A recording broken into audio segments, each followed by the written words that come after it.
Bonjour tout le monde. Aujourd'hui, on est en compagnie de Madame Sylvie Lessard, directrice générale de Rencontres Théâtre Ado. Depuis presque 30 ans maintenant, elle va quitter ses fonctions en janvier prochain. Donc aujourd'hui, elle est avec nous pour faire un petit recap de tout ça et nous parler de son aventure à Laval. Bienvenue parmi nous. Bien, merci de l'invitation. Bien, ça nous fait plaisir. Donc, peut-être pour commencer, là, se mettre un peu dans le bain, est-ce que vous pouvez commencer par nous expliquer un peu en quoi ça consiste, Rencontres Théâtre Ado, pour les auditeurs qui ne connaissent pas l'organisme? Oui, bien écoutez, je vais juste spécifier que c'est pas en janvier prochain que je vais quitter, mais c'est dans les J'ai dit janvier? Oui, exactement. C'est dans les prochains mois, donc autour du mois de juillet. Pardon, c'est ça que je voulais dire. Ça commençait par J. On Désolée. était dans les bonnes lettres, mais peut-être pas dans la bonne période de l'année. Donc, ben oui, c'est une aventure qu'on a commencée 4 amis en 1995, où on a commencé à mettre en place un événement à la demande de la Ville de Laval, qui, à l'époque, voyait la démographie des adolescents augmenter, mais qui constatait aussi qu'il n'y avait pas beaucoup d'activités artistiques et culturelles pour eux sur le territoire. Évidemment, le sport, on n'en parle pas parce qu'ils sont bien gâtés avec les arénas, les terrains sportifs, etc. Mais artistique et culturel, il y en avait un peu moins. Donc, nous qui étions de jeunes comédiens très énergiques, on avait fait le tour du Québec 2-3 fois pour présenter des spectacles et on s'était installé à Laval. Il y a 2 cofondateurs qui étaient lavallois de naissance. Donc, on vient s'installer ici et on fait une première édition de Rencontres Théâtre Ado en 1996, au mois d'avril, où on présentait des spectacles. En fait, on présentait un spectacle dans la salle de la Maison des Arts de Laval et il y avait 3 écoles secondaires de Laval qui venaient présenter leur spectacle de fin d'année sur la scène professionnelle de la Maison des Arts. Donc, on les accompagnait un peu là-dedans, mais c'était des spectacles scolaires. Et on voulait mixer avec ça le volet professionnel, donc un projet qui avait été présenté à l'époque de notre compagnie de théâtre. Force est de constater qu'on a évolué. L'année suivante, on a déployé un petit peu notre réseau. Il y avait, à l'époque, 3 compagnies de théâtre de création au Québec qui s'adressaient aux adolescents. Il y avait le Théâtre Bluff qui est ici à Laval, qu'on a cofondé avec mes amis de l'époque. Le Théâtre Le Clou qui est à Montréal et le Théâtre Petit à Petit qui est devenu le Théâtre Pape qui est à Montréal aussi.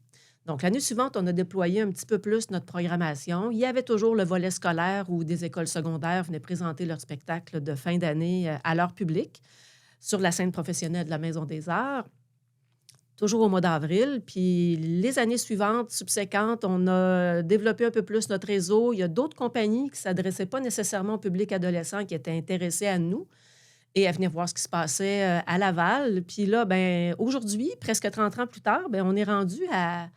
On a un répertoire sur notre site Internet qui contient 33 projets qui s'adressent aux adolescents. Et il y a plusieurs compagnies de théâtre qui sont maintenant installées à Laval qui se dédient au public adolescent. Et on a une programmation extraordinaire qui inclut dorénavant un volet professionnel, donc des compagnies qui sont présentées la semaine pour le public scolaire à la Maison des Arts de Laval. Depuis quelques années, on a déployé aussi une programmation en soirée. On invite les gens à venir voir ces spectacles à la Maison des Arts de Laval. Il y en a quelques-uns qui seront présentés entre le 14 avril et le 27 avril prochain. Et à travers tout ça, on a scindé un peu notre volet scolaire où là, maintenant, on accueille dans un week-end un projet qu'on appelle l'Extrême Ado. Et l'Extrême Ado, c'est des groupes scolaires qui sont accompagnés pendant 24 heures à monter un spectacle avec un metteur en scène professionnel. Wow! Donc ça, c'est complètement débile, c'est complètement énergique, c'est fou. Et là, cette année, il y a 3 écoles qui vont venir, qui vont être accompagnées pendant... C'est pas 24 heures chrono, mais c'est 24 heures sur une semaine. Et ensuite, il y aura restitution sur la scène de la Maison des Arts des 3 projets. Évidemment, en 24 heures, on ne monte pas un show qui dure 2 heures de temps. Donc, c'est 3 projets qui durent à peu près 20-25 minutes. Et il y a toujours, on a un volet médiation culturelle à la Rencontre Théâtre Ado. Donc, tous ces projets-là sont tous accompagnés par des artistes professionnels spécialisés en médiation culturelle qui accompagnent le public pour bien expliquer les pièces de théâtre ou les projets qui sont présentés à eux. Mm-hmm. OK, donc je comprends que c'est vraiment une demande de la municipalité qui vous a été adressée. Pourquoi vous pensez que vous avez choisi la ville pour remplir ce beau mandat-là à Laval? Bien, je pense on avait une belle personnalité. On est des entrepreneurs dans l'âme, puis je pense que les 2 des fondateurs, ont aussi contacté la ville pour leur dire: «Écoutez, on est là». Et il y a eu un mariage qui s'est fait, à ce moment-là. Puis notre mariage avec la ville de Laval dure depuis ce temps-là. Donc on est très bien accueillis à la Maison des Arts, qui est une salle municipale.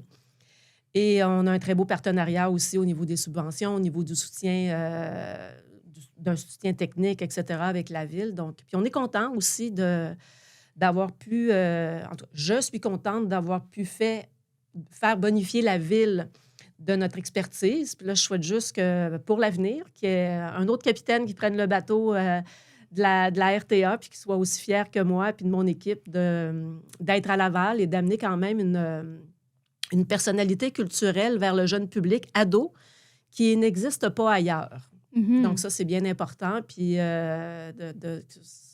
ça amène quand même une belle couleur à la ville de ce volet adolescent-là. Est-ce que le public adolescent, c'est toujours quelque chose qui vous a allumé, vous, personnellement, ou c'est quelque chose qui est venu plus tard avec le projet de la RTA?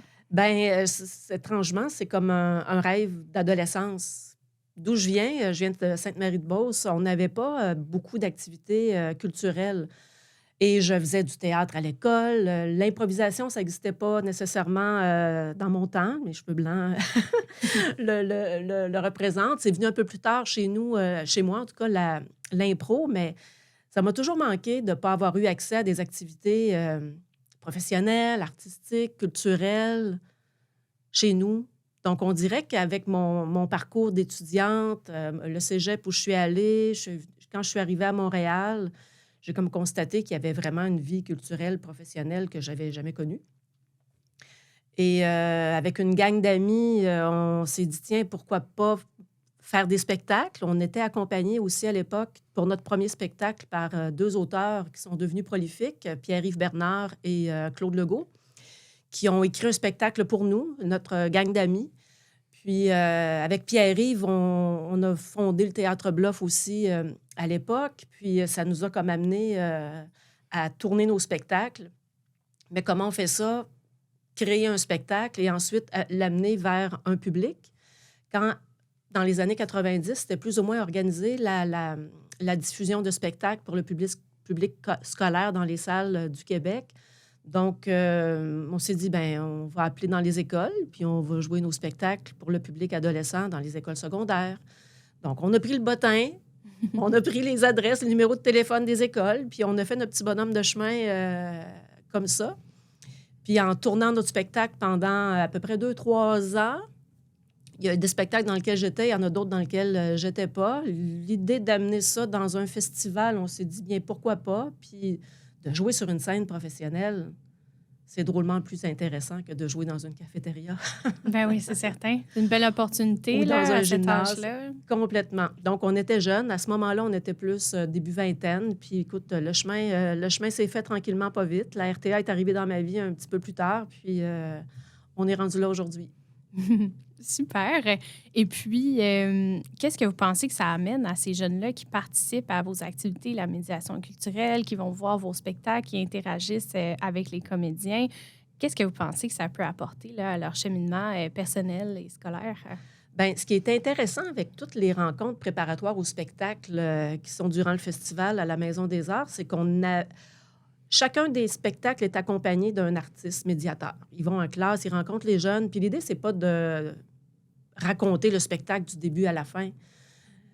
Notre philosophie, en tout cas, qu'on a développée avec le temps en médiation culturelle, parce que ça aussi, on l'a appris sur le tas parce que ça n'existait pas quand on a commencé ça, c'était de donner des clés aux spectateurs. C'est pas on veut pas donner un programme, mais ce qu'on veut, c'est les titiller sur de quoi va parler le spectacle. Qu'est-ce que ça peut t'apporter? Tu sais, dans le spectacle, il y a une scène à un moment donné où il se passe ça. Qu'est-ce que ça représente pour toi? Puis quand nos artistes vont en classe pour une durée d'à peu près 50 minutes, 1 heure, c'est de faire bouger aussi les jeunes. On a un projet cette année, un spectacle qui s'appelle Bataille de Dynamo Théâtre. C'est un spectacle acrobatique Donc, ça peut être intéressant que les jeunes qui accueillent notre artiste médiateur bougent un peu comme ces artistes-là ou fassent des mouvements un peu comme ces artistes-là. Donc, on peut imaginer que les jeunes, quand ils arrivent dans la salle, ils l'ont dans le corps un peu, le spectacle qu'ils ont entendu en théorie dans la classe, mais là, ils le voient pour de vrai, puis ils comprennent un peu plus qu'est-ce que l'artiste médiateur voulait amener. Et après le spectacle, on amène toujours un volet bord de scène, donc les jeunes peuvent poser des questions aux artistes qui viennent de performer devant eux. Donc, ça amène des questions qui sont très nourrissantes pour les artistes, quasiment plus que pour les élèves, parce qu'eux autres aussi se questionnent sur « Ah, mon Dieu, est-ce qu'ils ont compris mon propos? Est-ce qu'ils ont compris mon texte ou mon personnage? » Donc, ça aussi, c'est intéressant, l'interrelation qui s'établit entre les artistes de la scène et le public dans la salle. Et souvent, les artistes de la scène posent aussi des questions jeunes. Les questions ne viennent pas juste de la salle. Donc, ça fait un bon 20 minutes de discussion qui est super intéressant autant pour les artistes que pour les spectateurs. Mm-hmm. Est-ce que vous pensez que, justement, d'agir avec un public jeunesse, ça contribue, dans le fond, à la perpétuité de l'art qu'est le théâtre? On sait, dans les salles de théâtre, malheureusement, c'est beaucoup des personnes plus âgées qui vont. On a perdu l'habitude un peu d'aller au théâtre. Est-ce que vous pensez que des activités comme les vôtres, ça nourrit, justement, ce désir-là d'aller voir les arts de la scène? Bien, moi, je crois, dur comme fer, que si on amène de la culture à l'école et de l'art à l'école, c'est important pour les jeunes, c'est important pour notre identité culturelle québécoise et c'est important pour le déploiement aussi de l'intelligence collective culturelle et artistique. Donc, plus on amène des artistes à l'école, plus c'est important pour le jeune de comprendre que les arts et la culture, ce n'est pas que de la théorie qu'un enseignant peut lui offrir. Ce n'est pas que de la pédagogie. C'est aussi des métiers. C'est aussi une identité culturelle. C'est aussi écouter une chanson et comprendre comment l'artiste, le compositeur l'a créé, sa chanson. Quel thème l'a frappé pour qu'il l'aborde et qu'il le transforme en chanson. Même chose pour les auteurs de théâtre, même chose pour les metteurs en scène. Qu'est-ce qui fait que aujourd'hui, il se passe quelque chose qui m'inspire comme artiste et qui va être déployé sur une scène à un moment donné? Moi, je trouve que ça peut être tellement nourrissant, puis éveillant, émerveillant aussi pour les spectateurs jeunes. Puis plus tu vois des projets, plus tu entends des chansons ou des choses qui sont intéressantes et qui te touchent, surtout dans la période de l'adolescence où on est des éponges. On a envie de se faire bousculer. On a envie de bousculer. On a envie de critiquer. On a envie de se faire confronter dans nos valeurs qu'on a eues depuis notre petite enfance. On a envie de connaître d'autres choses. On a envie de se détacher de nos parents aussi puis de voir où est-ce qu'on se trouve dans la société, dans la communauté. Puis assurément, moi, je pense que la culture... je suis sûre que la culture et les arts sont un moyen de trouver sa personnalité, de t'amener une assurance sur l'individu que tu peux devenir plus tard, comme adulte. En tout cas, c'est pas moi que vous avez à convaincre. Vous pouvez vous en douter. Ben, on va essayer de convaincre nos téléspectateurs. Parfait. Après presque 30 ans, est-ce que vous avez été témoin de jeunes, justement, qui ont été attirés vers le domaine des arts puis qui maintenant ils œuvrent leur emploi de tous les jours dans le domaine des arts? À quoi? Pierre-Luc Funk, pour nommer quelqu'un qu'on voit beaucoup à la télévision, sur les réseaux sociaux. Pierre-Luc, jeune étudiant à l'école Georges Vanier de Laval, faisait de l'improvisation. Dans notre ligue d'improvisation, la RTA, c'est aussi une grande ligue d'impro. Cette année, qui a 22 ans, 23 ans, si je ne me trompe pas. La LIRTA. La LIRTA, cette année, c'est 60 équipes, 31 écoles, à peu près 300 jeunes qui en font partie de cette ligue-là. Donc, des matchs à toutes les semaines de octobre jusqu'au final en avril. En ce moment, on est en série. Donc, Pierre-Luc a fait partie des débuts de notre ligue d'impro. Il a même été porte-parole de la rencontre Théâtre-Ado pendant 2 ou 3 éditions, si je ne me trompe pas. Mon Dieu, qui d'autre? quelqu'un qui est un peu moins connu de la sphère publique, mais un jeune artiste qui a fait du théâtre avec nous au début, qui était étudiant à l'École Curie-Antoine Labelle, qui s'appelle Simon-Pierre Lambert, qui est allé vers l'École nationale de théâtre pour se former comme artiste. Et maintenant, il a sa compagnie de théâtre, Les Fabulateurs. Et aujourd'hui, Simon-Pierre Lambert, qui a fait partie de notre deuxième édition de Rencontre Théâtre Ado quand il était à Curie-Antoine Labelle, ben on le programme dans notre prochain festival. Donc, c'est-tu pas formidable quand on peut accompagner des artistes comme ça? On ne souhaite pas quand on fait la Rencontre Théâtre Ado et quand on amène 330 spectateurs dans la salle de la Maison des Arts pour chacune des représentations à faire des artistes. Mais on veut au moins que ces jeunes-là soient touchés, émerveillés un peu, comme je le disais tantôt, et qu'ils constatent que l'œuvre leur a parlé.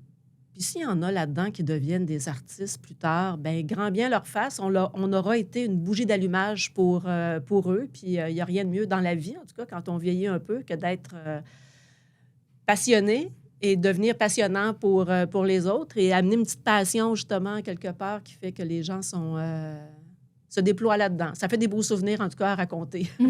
C'est certain. En tout cas, votre passion est contagieuse, là, je peux vous le dire. Merci.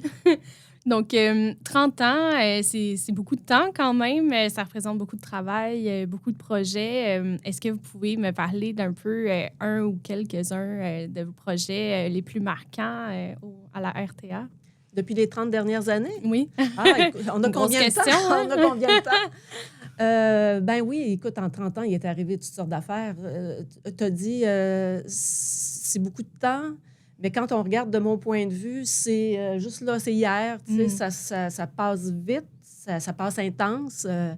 C'est des moments qui ont été parfois extrêmement heureux, parfois un peu difficiles, parce qu'on a toujours des défis au niveau des arts et de la culture, se défendre, amener nos projets à ce qu'ils rencontrent un public. Le développement de public, ça a été longtemps, je dirais pendant un bon 8-10 ans, un défi pour nous. Il fallait être persévérant, téméraire, être audacieux aussi, mais avoir beaucoup de résilience pour continuer ce projet-là dans les années où ça allait pas bien. Puis ça, je pense que c'est des qualités personnelles que j'ai réussi à semer chez mes collègues, dans mon équipe, qui fait que maintenant, les choses vont bien. On a déployé aussi, pendant la pandémie, un nouveau réseau, un réseau national qui s'appelle le Parcours Créado, où on amène des projets artistiques et culturels que l'on programme chez nous, que l'on fait chez nous, chez des diffuseurs à Rimouski, au BIC, qui n'est pas tellement loin de Rimouski. On est allé faire un projet au Témiscamingue il n'y a pas longtemps. On se déploie un peu partout comme ça. On va chez des diffuseurs pluridisciplinaires. On va à l'Assomption aussi. On est allé à Sainte-Geneviève, dans l'ouest de Montréal. Donc, on se déploie un petit peu partout comme ça avec ce nouveau réseau-là. Pour moi, ça, c'était un rêve. Donc, on dirait qu'il y a quelques années, quand j'ai réalisé que tous mes rêves étaient réalisés à la RTA, je me suis dit, ben moi, mes rêves, je les ai réalisés dans cette organisation-là. Puis il est temps pour moi de laisser le bateau à quelqu'un d'autre pour qu'il puisse s'amuser là-dedans.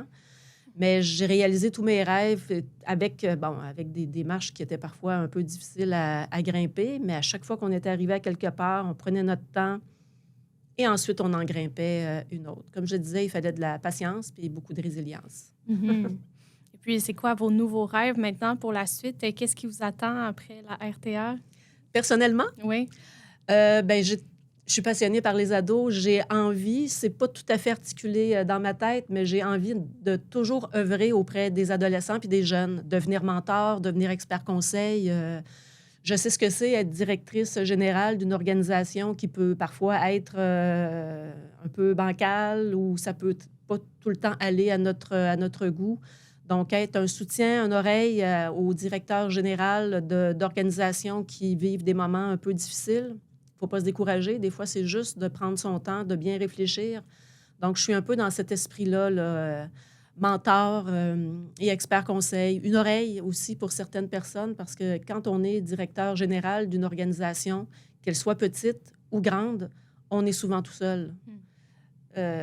Confronté à des employés confrontés parfois à des conseils d'administration. Donc, on se retrouve parfois dans des zones où nous autres aussi, on a besoin d'avoir de l'écoute et des oreilles. Donc, je me verrais être une aidante de directeur général qui se sentent un peu démunis. Toujours dans la région de Laval, là? Bien, pourquoi pas? J'y habite depuis 30 ans aussi. Mon réseau est ici. J'aime cette ville et donc, pourquoi pas? Mais en même temps, avec le réseau qu'on a déployé, le parcours Créado, on a des antennes un peu partout au Québec maintenant. Donc, aider au niveau national, pourquoi pas? C'est pas parce qu'on est directeur général dans une région du Québec qu'on n'a pas besoin d'écoute aussi. Puis parfois, d'avoir quelqu'un d'une autre région qui t'écoute, bien, ça peut amener une discussion qui est moins prenante par rapport à ton réseau. Il y a des régions qui sont plus petites que d'autres, puis des fois, il y a des paroles qui peuvent circuler trop rapidement. Donc oui, pourquoi pas? Avant votre départ en juillet, et non pas en janvier, il va y avoir le festival de la RTA. On en a parlé un peu tout à l'heure. Oui. Est-ce que vous pouvez nous décrire un peu en quoi ça consiste cette année, l'édition 2024? Oui.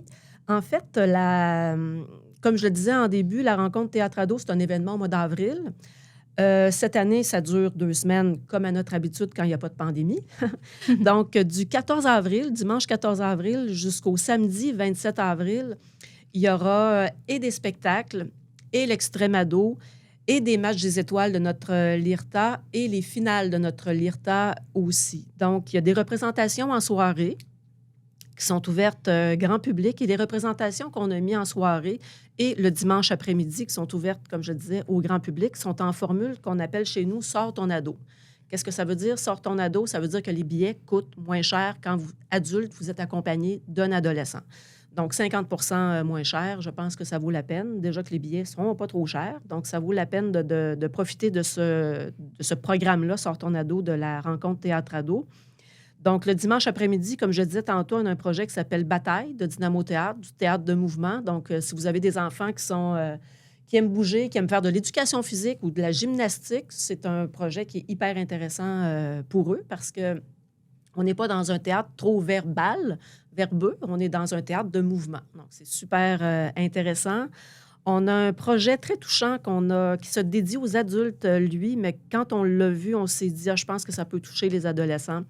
C'est un spectacle qui s'appelle « Merci d'être venu », qui est d'un jeune créateur, improvisateur de la Ville de Québec, mais qui habite maintenant à Montréal et qui fait des projets de médiation culturelle avec nous, qui s'appelle Gabriel Morin. Gabriel a créé un spectacle qui s'appelle « Merci d'être venu », qui est sous le thème de la santé mentale, du deuil, une histoire qu'il a vécue personnellement, mais qui l'amène sur scène d'une façon extrêmement sensible et très drôle. Je l'ai vu et c'est vrai. Donc, mais très, très, très, très, très, très touchant. Un autre projet aussi d'une compagnie en formule aussi « Sors ton ado » comme « Merci d'être venu » et « Bataille », c'est le projet Plastique. Plastique, c'est une jeune compagnie de Montréal qui s'appelle le Théâtre du Portage. Eux autres, ils se spécialisent en jeux masqués. Donc, c'est très, très, très particulier, étonnant comme forme. Il n'y en a pas tant que ça au Québec, des compagnies qui font du théâtre de jeux masqués. Donc, Plastique, c'est une fable écologique autour de, justement, la pollution, l'environnement, une île de plastique qui existe vraiment, mais autour de ça, c'est très bien porté par ces jeunes créateurs. Un projet de danse aussi, c'est pas une force qu'on a chez nous, mais à chaque année, on aime amener un projet pour ados en danse d'un créateur. C'est sa première fois à la rencontre Théâtre Ado. Il s'appelle Jacques Poulain-Denis, qui a créé un spectacle sur un tapis roulant. Donc, des danseurs qui performent sur un tapis roulant pendant 1 heure de temps. Un défi?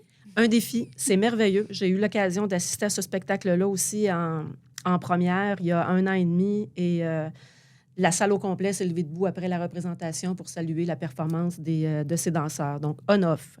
Ce projet-là n'est pas présenté en formule « Sors ton ado », il est présenté en journée, le 19 avril. Un projet du théâtre du Nouveau-Brunswick, le théâtre de l'Escaouette. Ça aussi, on essaie d'ouvrir un peu nos murs et d'amener des compagnies du Canada durant notre événement. Donc, Tsunami, qui est un projet qui tourne depuis quelques années.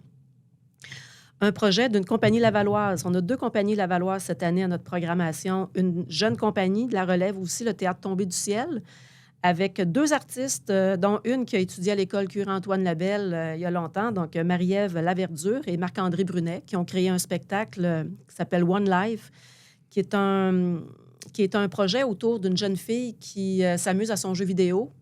Et sa mère, qui est extrêmement malade, elle souhaite ramasser des points dans son jeu vidéo pour faire vivre sa mère à travers le jeu vidéo. C'est très technologique comme projet. On parle ici d'une pièce qui interroge dans un univers luminescent les limites entre le réel, le virtuel, le mortel et l'immortel. C'est très, très, très touchant, le texte de Marc-André Brunet de ce projet-là. Il sera en première mondiale chez nous, à Laval. L'autre compagnie de Laval, c'est le Théâtre Bluff, qui présente aussi un projet qui s'appelle Rose, très touchant aussi, qui est une histoire vécue par l'autrice de la pièce, qui est autour de l'acte du suicide et comment une mère peut réagir et comment le jeune réagit quand il voit ses parents dans un état, une crise comme celle-là. Donc, c'est très touchant aussi. Une coproduction aussi avec le Théâtre du Gros Mécano de la Ville de Québec, cette production Rose. Et on a aussi un projet qui est très drôle, un stand-up, une actrice sur scène avec une compagnie de la Ville de Québec qui s'appelle Nuages en pantalon, qui s'appelle Dessiner dans les marges, où on parle de poésie, de quête de reconnaissance, d'affirmation de soi, mais tout ça, c'est vraiment dans un environnement éclaté, une production éclatée et très comique. Donc, on va vraiment dans toutes sortes de directions. On a 8 projets qui sont tous présentés à la Maison des Arts de Laval. Il y a le week-end où il y a l'extrême ado.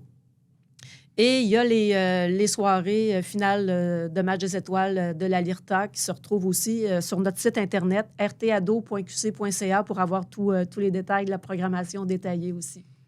OK, super. Il y a quand même plusieurs enjeux intéressants qui vont être abordés par les différents spectacles. Est-ce que c'est conscient de faire des choix, justement, de sujets qui pourraient concerner les ados qui viennent voir vos spectacles au festival? Complètement. J'ai une ressource à la rencontre Théâtre Ado au développement de public qui s'appelle Mélanie Goyette. Donc, Mélanie, qui est très sensible aux thématiques qui sont dans les spectacles, quand elle est contactée par les enseignants qui veulent venir assister au spectacle La rencontre Théâtre Ado, elle questionne souvent sur le groupe d'âge des enseignants, parce que c'est pas tous les spectacles qui s'adressent à tout le monde non plus. Il y a des plus jeunes qui vont peut-être être plus touchés ou plus animés par un projet comme Dessiner dans les marges, qui est un projet un peu plus comique. Et ceux, pour merci d'être venus, peut-être qu'on va prendre des jeunes un peu plus vieux du secondaire, là, parce que c'est une thématique et il y a une sensibilité aussi à avoir à travers des projets qui sont un peu plus difficiles comme ça. Donc, notre ressource, Mélanie, prend grande attention à ce que le bon public se retrouve dans le bon spectacle pour s'assurer que la rencontre théâtre-ado se fasse aussi. Donc, on a vraiment cette sensibilité-là et les thématiques se déploient. Quand on fait nos programmations, on les fait à peu près 1 an et demi à l'avance. Donc là, en ce moment, on est en train de terminer la programmation du festival 2025. Celle-là, on l'a dans nos cartons depuis un petit peu plus qu'1 an. Et cette programmation-là, étonnamment, quand on l'a analysée à la fin, parce qu'à chaque année, on analyse une quarantaine, une cinquantaine de dossiers qui nous sont proposés pour venir être présentés durant l'événement. Et il y a toujours une thématique qui ressort. Les artistes, qu'est-ce qui se passe dans l'air, mais il y a toujours des choses qui sont immuables, immatérielles aussi. Puis à un moment donné, ça émerge de nos programmations. Puis cette année, on est beaucoup autour de la sensibilité, de la santé mentale. Suivant la pandémie aussi, on dirait qu'il y a des gens, des autrices, des auteurs qui ont été sensibles à ce qui se passait autour d'eux. Donc, ça sort comme ça. OK, super. Est-ce que vous avez un coup de cœur dans la programmation en particulier? Tu sais, s'il y avait un spectacle que vous recommanderiez là, à des Lavallois pour sortir leur ado, ce serait quoi? Là, c'est plate si les compagnies m'écoutent puis qu'ils disent « Ah, elle n'a pas nommé mon spectacle ». Mais évidemment, je pense que les 4 spectacles qu'on présente en formule Sors ton ado, adulte, ado, en couple ou en famille, bataille de Dynamo Théâtre le 14 avril en après-midi. Puis en plus, c'est ma fête. Donc, venez me souhaiter bonne fête à la Maison des Arts de Laval avec ce projet-là qui... c'est toujours du bonbon, les projets de Dynamo Théâtre. Là, ça parle à tout le monde et ça tourne de par le monde aussi, leur projet.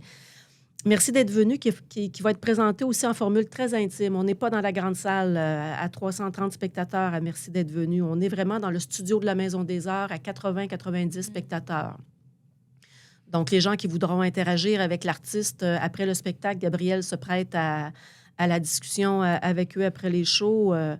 Plastique, parce que c'est une jeune compagnie, c'est effervescent, puis c'est du jeu masqué. Comme je le disais, on n'en voit pas beaucoup non plus. Et le One Life, qui est d'une compagnie qui est jeune de Laval, où on parle de jeux vidéo, ça peut parler aux jeunes aussi, puis de la relation parent-enfant et comment une relation se déploie aussi quand un parent est très malade versus un adolescent qu'on pense qu'il vit dans sa bulle d'ado, dans son jeu vidéo. Il y a des relations comme ça qui se déploient. Les autres projets sont tout aussi extraordinaires, mais je vous dirais qu'à ce moment-ci, il y en a beaucoup qui sont surtout présentés en journée, qui sont déjà complets. Mais les représentations en formule Sors ton ado, je vous invite à les yeuter sur notre site Internet et à venir les voir. Comme je le disais, c'est des projets qui sont vraiment pas chers. Vous attendez combien de personnes au festival cette année? Bien, en tout et pour tout, on a à peu près 7000 billets à vendre, incluant le scolaire, incluant les représentations en soirée. Puis, d'après moi, on devrait en avoir pas mal 6998. OK, super. On vous le souhaite. En tout cas, ça donne très envie de parler de votre belle programmation. Merci.